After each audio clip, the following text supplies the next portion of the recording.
অনেকদিন থেকেই আমার একটা পাহাড় কেনার শখ, কিন্তু পাহাড় কে বিক্রি করে তা জানি না। যদি তার দেখা পেতাম, দামের জন্য আটকাতো না। আমার নিজস্ব একটা নদী আছে, সেটা দিয়ে দিতাম পাহাড়টার বদলে। কে না জানে, পাহাড়ের চেয়ে নদীর দামই বেশি। পাহাড় স্থাণু, নদী বহমান। তবু আমি নদীর বদলে পাহাড়টাই কিনতাম, কারণ আমি ঠকতে চাই। নদীটাও অবশ্য কিনেছিলাম একটা দ্বীপের বদলে। ছোটবেলায় আমার বেশ ছোট্ট খাট্ট ছিমছাম একটা দ্বীপ ছিল, সেখানে অসংখ্য প্রজাপতি। শৈশবে দ্বীপটি ছিল আমার বড় প্রিয়। আমার যৌবনে দ্বীপটি আমার কাছে মাপে ছোট লাগলো। প্রবহমান ছিপছিপে তন্বী নদীটি বেশ পছন্দ হলো আমার।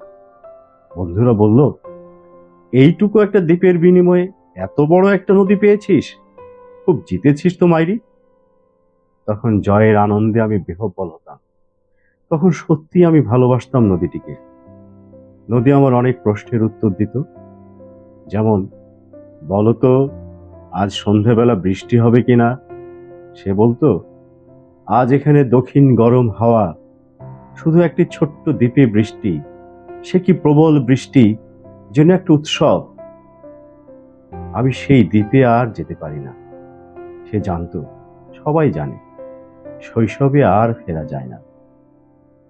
এখন আমি একটা পাহাড় কিনতে চাই। সেই পাহাড়ের পায়ের কাছে থাকবে গহন অরণ্য। আমি সেই অরণ্য পার হয়ে যাব। তারপর শুধু রুক্ষ কঠিন পাহাড়, একেবারে চূড়ায়, মাথার খুব কাছে আকাশ, নিচে বিপুল পৃথিবী, চরাচরে তীব্র নির্জনতা। আমার কণ্ঠস্বর সেখানে কেউ শুনতে পাবে না।